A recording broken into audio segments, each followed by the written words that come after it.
भगवान को सर्वव्यापी कहने से ही गिर पड़ते। भगवान सर्वव्यापी नहीं है। वो कहाँ का निवासी है? दंडे दादा, परम धाम के निवासी है। वो तुम में, हम में, सब में है क्या? दंडे दादा नहीं है। हम कौन है? हम तो आत्मा है, ज्योतिर्बिंदु भ्रुकुटी के बीच में चमकता है जब सितारा। और हम ये आत्मा, ये आत्मा, ये आत्मा, हम सब आत्माएं भाई भाई है। ये प्रकृति, ये एक अलग शक्ति है। आत्मा एक अलग शक्ति है, परमात्मा एक अलग शक्ति है। तीन मिलके ड्रामा चलता है। और हम सब आत्माएं आपस में भाई भाई, चाहे पुरुष हो चाहे स्त्री हो। और सब आत्माओं का पिता एक है, वे है परम पिता शिव परमात्मा। सर्व आत्माओं के पिता एक है। और हम सब आत्माएं जन्म मरण के चक्र में आती है। परम पिता शिव परमात्मा तो जन्म मरण रहित है, अकर्ता, अभोक्ता और असोचता है। वे सोचते भी नहीं है क्योंकि उनको मन नहीं है, केवल बुद्धि है। और वे ज्ञान के सागर है। वे सर्व आत्माओं के पिता है। जैसे वे भी परम धाम के निवासी है, हम भी एक समय परम धाम के निवासी थे। और फिर जब आज से 5000 वर्ष पहले सतयुग था, तब हम देव आत्मा के रूप में हमने जन्म लिया था। बहुत पवित्र थे, तो देवी देवताएं कहलाते थे। और फिर जन्म लेते लेते त्रेता बीता, सतयुग बीता, त्रेता बीता, द्वापर आया। द्वापर से हमें विकार आए, हमने भक्ति शुरू की। तो किसकी भक्ति करने लगे? सबसे पहले शिव की। ओ परम पिता शिव परमात्मा, हे भगवान। तो साक्षात्कार हुआ, शिवलिंग दिखा। फिर मट्टी का, सोने का, काय का शिवलिंग बनाकर उसकी पूजा करने लगे। इसको कहा जाता है अव्याभिचारी भक्ति चली। इसलिए जितने भी शिवलिंग है पुरातन, ये शिवलिंग शिव के मंदिर है। 12 ज्योतिर्लिंग। इससे सिद्ध होता कि उस समय शिव की पूजा चलती थी। फिर कोई को साक्षात्कार हुआ, हम सोहम तत्वम। हम कौन थे? पहले देवी देवताएं थे। जैसे कोई पहले बहुत श्रीमंत था, क्या उसकी पगड़ी, क्या उसका पहनावा, क्या उसके चेहरे पर रौनक। और अब वो गरीब हुआ तो वो अपना पहले का चित्र देखता है, जिसको उसको बताता है हम जमींदार थे, कितनी तो हमारे पास जमीन थी, कितना तो सोना था, और इतने तो हम सुखी थे परिवार।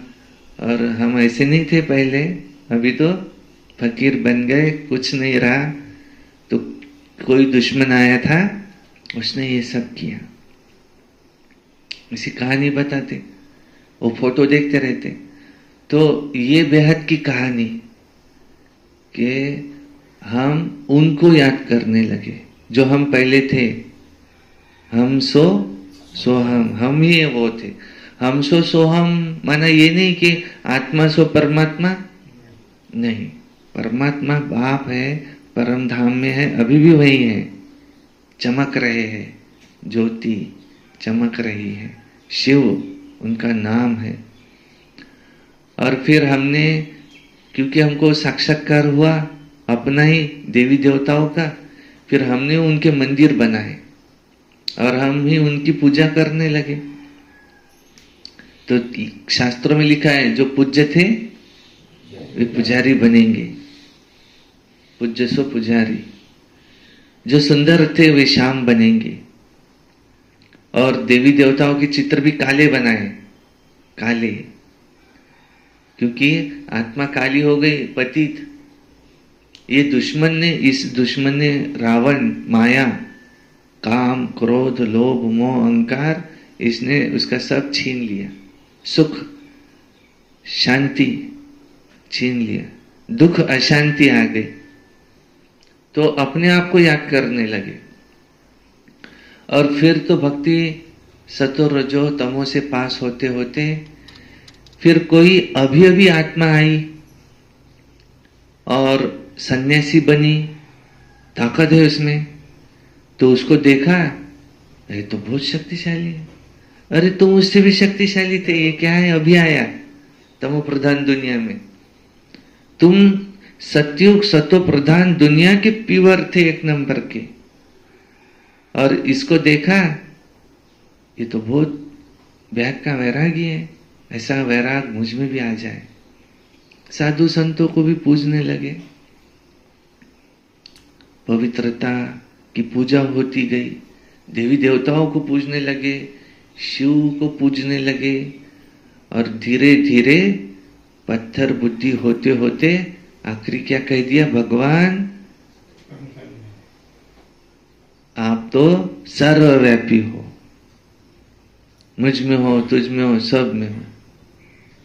ऐसी गलत धारणा आ गई। लेकिन गीता में लिखा हुआ है कि मैं परम धाम का निवासी हूं। बाइबल में लिखा हुआ है कि God which lives in seventh heaven is light. ऊपर उंगली दिखाई, सबका मालिक एक उंगली कहाँ दिखाई, ऊपर। फिर इस्लाम धर्म में भी कहा कुरान में कि वो ऊपर वाला ही जाने, वो तो ऊपर रहते, 7वें आसमान में है, अर्श आजम में है। भगवान कहाँ है, अर्श आजम में। और वो कैसा है, नूर है, नूर। जो गीता में कहा था ना, ज्योतिर्बिंदु स्वरूप। जो बाइबल में कहा था ना, लाइट। कुरान में क्या कहा, नूर, नूर। सब ने यही कहा। फिर सिख धर्म स्थापन हुआ, गुरु नानक जी आए, उन्होंने क्या कहा, एक ओंकार निराकार, ऊपर उंगली दिखाई। हम सब कौन है, आत्माएं हैं, और वो ओंकार निराकार है।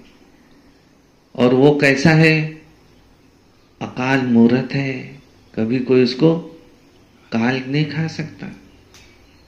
और वो कैसा है, मूत पलीती कपड़ धोए, मैले कपड़ों को धोने वाला है, आत्मा रूपी कपड़ों को, ऐसा है। तो धर्म स्थापन हुआ। और अब धर्म की भी अति ग्लानि होने लगी।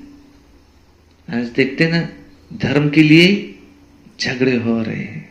तुम हिंदू, तुम मुसलमान, तुम सिख, तुम ईसाई, सब एक की संतान है और आपस में बट गए। और हर कोई चाहता कि मेरा ही धर्म रहे बस। और उसकी जो शिक्षाएं है धर्म की, वो भूल गए। तो जब धर्म की अति ग्लानि होती है, जब वो पिता परमात्मा देखते हैं कि मेरे बच्चे तो मेरे नाम से लड़ रहे हैं, किसी और के नहीं, मेरे ही नाम से लड़ रहे हैं, तो यदा यदा ही धर्मस्य ग्लानिर्भवति भारत अभ्युत्थानम अधर्मस्य तदात्मानं स्मृजाम्यहम् परित्राणाय साधूनां। अभी क्या है, कोई अगर अच्छा है तो कहते यहाँ तो ये तो दुनिया अच्छाई की है ही नहीं, बुराई से काम होगा। तो साधुओं का उद्धार करने के लिए परित्राणाय साधूनां विनाशाय च दुष्कृतां धर्म संस्थापनार्थाय, धर्म की स्थापना, सच्चा धर्म। कौन सा धर्म, आदि सनातन देवी देवता धर्म, जो प्रायलोप हो गया है बड़ का जो झाड़ होता है, बनेन ट्री का मिसाल, बड़ का झाड़ नीचे से सड़ा हुआ है और टाल टालियां हरी भरी है, तो देवी देवता है नहीं आज। जो वो देवी देवता धर्म था, पवित्र प्रवृत्ति मार्ग, देवी देवताओं को भी बच्चे होते थे, काम विकार से नहीं, योग की उत्पत्ति। ये हो सकता है, ये तो इमेजिनेशन है आज की दुनिया में, ऐसे भी हो सकता है। इतनी पवित्रता से दुनिया चले। तो ऐसे अधर्म के समय पर जो देवी देवता धर्म की स्थापना करने के लिए स्वयं परमपिता शिव परमात्मा अवतरित होते हैं। अब वे तो निराकार है, अब कैसे आएंगे? कोई आकाशवाणी ऊपर से, वहां से आकाशवाणी हो, ऐसे कैसे होगा? बाबा ने आज क्या कहा, तुम्हारा मुख भी क्या है? आकाश। इससे वाणी चल, तुम्हारे भी मुंह से जो वाणी चलती है आकाशवाणी है। तो मैं ये प्रजापिता ब्रह्मा के तन में आता हूं और इनके तन में आकर के तुमको नए धर्म की स्थापना करता हूं, देवी देवता धर्म की स्थापना। फिर कई लोग क्या होता है, मूझ जाते, यहां तक तो ठीक था भगवान, पर इनके तन में क्यों? ये क्यों? ये तो तुम्हारा ही सुना रहे हो। अब यहां से फिर से देहधारी को देख करके फिर क्वेश्चन मार्क आते, ये क्यों? दुनिया में क्या और कोई है ही नहीं? तो किसके भी तन में आते थे तो क्वेश्चन मार्क रहता ही था। फिर उनके आए तो उनके क्यों?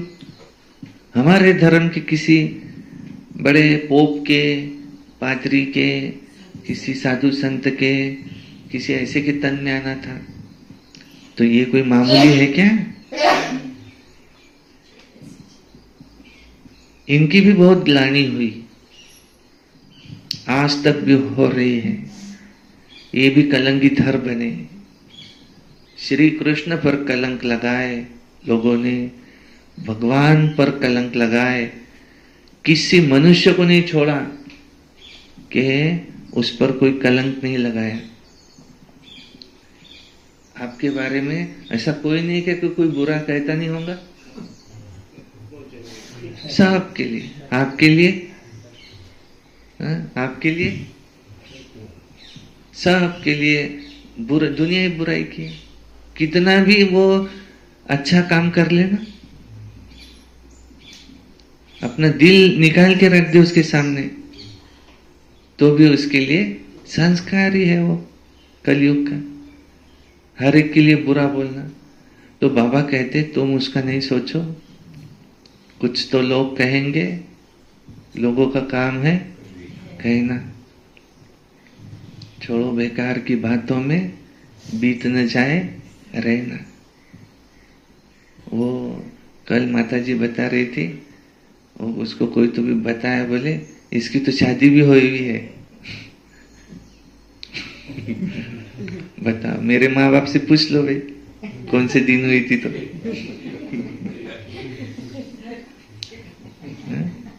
क्या क्या, अब ये तुमको सारे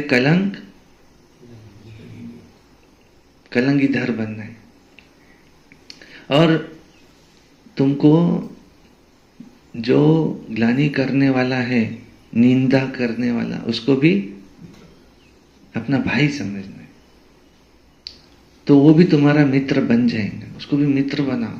आज बाबा ने कहा उससे शत्रुता नहीं रखो, उसको अपना मित्र बनाओ।